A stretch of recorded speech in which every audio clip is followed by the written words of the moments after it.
2019 is rapidly coming to a close, and it's been quite a year. Stock markets continue to flirt with record highs despite the uncertainty from the ongoing U.S.-China trade war, fears of an economic slowdown, and the political drama in Washington. I sat down earlier with Bruce Cooper. He's the CEO of TD Asset Management for his assessment of the past year and what we can expect from next year. We're approaching the end of 2019, and it has been an incredible year. Incredible. So when you think about what happened in 2019 in the markets, what do we need to pay attention to what happened in 2019 to think about in 2020? Yeah, I think one of the key events was the pivot from central banks. A lot of people came into this year thinking rates were going to go up, and of course they ended up going down. And I think that lower for longer environment is for sure a key factor, because I think it helps support valuations on the equity side. I think that's really important. Another piece is, at various points during the year, there were concerns that say the North American economy would tip into recession. And we've had the perspective that this is really just a kind of slow and steady kind of environment. And I think we would expect that to persist into next year also. So it's not, you don't shoot the lights out, you don't really get back to 3 or 4% growth, but we don't think the risk of recession is that high either. I know you I've talked before about corporate cash flows, and this is the reason why you're saying this is slow and steady, is because they still look exceptionally strong. Incredible. Yeah, I think that's one of the key features. And there's a big change in the market structure, say today compared to 10 or 20 years ago. A lot of the companies, particularly in the US market, to be honest, think about things like software or healthcare. These are companies that don't have big capital expenditures. They generate very high margins. They generate lots of cash flow, and they don't have that much to spend it on in terms of their investment portfolio. So that cash flow tends to come back to shareholders, either as dividends or share buybacks. Sometimes they do acquisitions, and that cash flow has just been rock solid. And so I think that's, sometimes there's macro concerns, the market goes down for a couple of days or a week, but then investors kind of look back and say, well, gee, this low interest rate environment is still here. These companies continue to generate just unbelievable cash flow. The dividends are rising. I think that gives broad stability to the market. It's funny because I think we'll talk a bit about the macro political backdrop, which is very noisy, but I feel as though 2018, 2019 is a true divergence where the markets are really saying, no, we're going to pay attention to these fundamentals and not this noisy stuff over here. I think that's exactly right. So the corporate fundamentals really are quite strong. The earnings growth this year wasn't awesome. It was around 0 probably, maybe 1%. But of course that comes off 18, which was incredible. I think there's an expectation that we can get back to positive growth in 20. Once again, not barn burner, but steady. So the earnings side, you get some growth, and then that cash flow exceptional. On balance sheets, broadly we consider to be pretty stable, particularly in the cohort of stocks that we would invest in. I just want to go double back to on the central banks and the Fed. I mean, we know lower for longer. It seems to persist. I mean, do you think that's just going to continue in 2020 and to 2021, or what do you see? Yeah, we see lower for longer for as far as the eye can see. Really, I think one of the interesting things in the last year was that when interest rates got up to sort of 3 handle, the economy started to slow pretty meaningfully. And I think that what that tells you is there's still enough debt in the world that the world can't really handle interest rates above 3%, let's say. And of course, then central banks started cutting. That does indicate an underlying vulnerability, which is there's a lot of debt in the world. But I feel pretty comfortable that rates are going to stay, so give or take around this level for quite a long period of time, which means investors really need to think about income, where they get income, and how they can control risk in their portfolio while searching for income. Let me get into some of the noisy stuff, because I know some of it matters, some of it doesn't. So this is notable or noise. You've done this with me before. One of my favorites. There you go. So let's start with trade deals. So the trade deals with U.S. and China, the USMCA still not complete. Yeah. Is that notable or noise? I think it's notable. Free trade from a long-term perspective, meaning the last 30, 40 years, has been a key driver of capital allocation and corporate efficiency.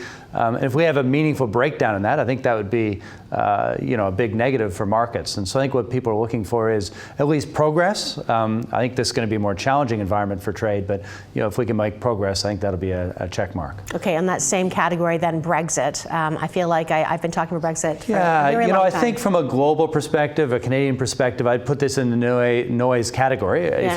If you lived in the UK, I think it would be notable. But for us, the UK is a relatively small economy on a global scale. It's a relatively small part of our investment portfolio. So I don't think it'll drive returns for our investors in the next year, say. Okay, U.S. election, notable or noise? Yeah, I think it could be notable. As we sit here today, I think it's too early to discount what's going to happen, who's going to win.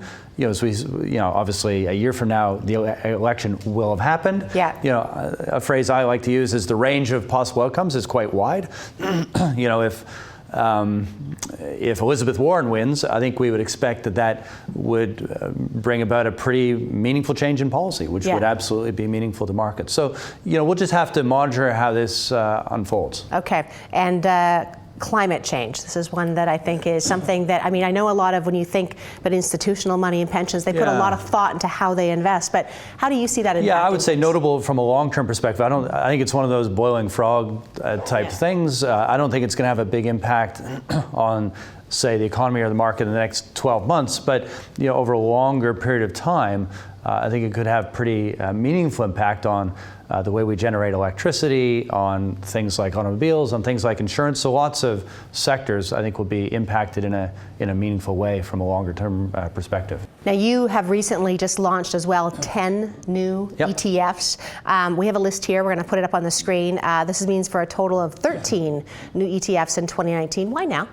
Yeah, so, part of it stems from the environment I've talked about. We consider this a challenging environment, particularly from an income perspective. And, our guidance to our clients is you want to assemble as diversified sources of income as you possibly can. And so we want to get as many products into the market that help our clients build diversified sources of cash flow and income over a period of time. And I think choice is extremely important to our clients. I think mutual funds can play a role in portfolios, but ETFs can also play a role. And we think alternative type products can also play a role. So for us, we want to provide the broadest solution sets possible. And I think this will help our clients build those kind of solutions. You do have some interesting ones here. Everything from active U.S. high yield bonds, global income, dividend, small mid-cap equity, but three that I thought particularly caught my attention. One of them is the TD Active Global Real Estate Equity ETF, TDGRE.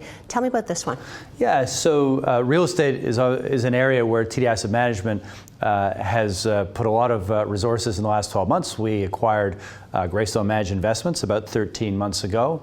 This ETF will be managed by folks from the former Greystone. We're now all consolidated under the TDAM banner, but it brings that expertise. So we're really excited about that expertise and kind of the breadth of knowledge. This, of course, is public market securities, but we have very, very deep private market expertise in real estate as well. I think that will be brought to bear here. I think it is getting back to this idea of diversified source of income. This fits right into that wheelhouse. And if you take a look at some of the public side of things, REITs have been performing pretty well too.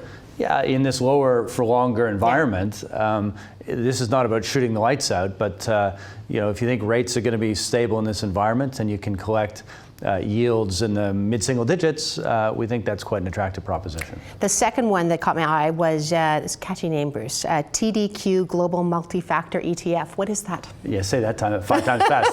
Yeah, so what we're trying to do with our ETFs is build them on our core fundamental strengths as an asset manager, and one of those is as a quantitative shop. We've got a very impressive quantitative team based mostly in Montreal. They're best known for their low volatility investing, but they actually have broad skills in what we call multi-factor investing. And so this particular product combines a variety of factors, would include value and the low volatility factor and momentum and yield. And we think bringing these pieces together in a sophisticated quantitative way can create the type of product that gives good risk-adjusted returns over a long period of time. And this team has actually been doing this for 10, 15 years. This is not sort of something new for us. This is slightly new packaging, but for capabilities that have been with us for a long, long period of time. The third one that was interesting and great ticker, TD Pay. Yep. This is a TD income builder. What is this one? Yes, this is a fixed income product. We think of it as an all-in-one fixed income solution. So it will contain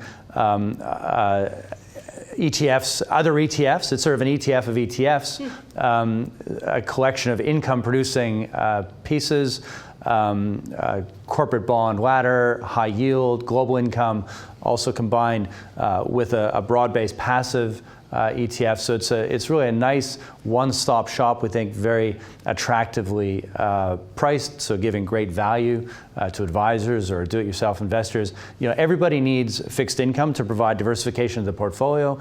It is complex when the 10-year bond yields what it yields today, which is a very low level.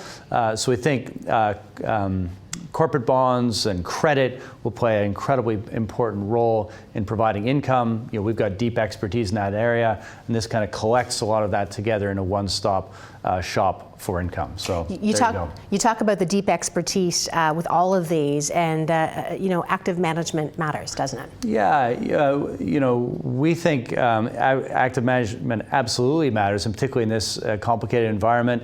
There's temptations sometimes to reach too far out the risk curve here because people are searching for yield. There's that old saying, more money has been lost searching for yield than at the point of a gun. Yeah. So it's an environment where you can make mistakes.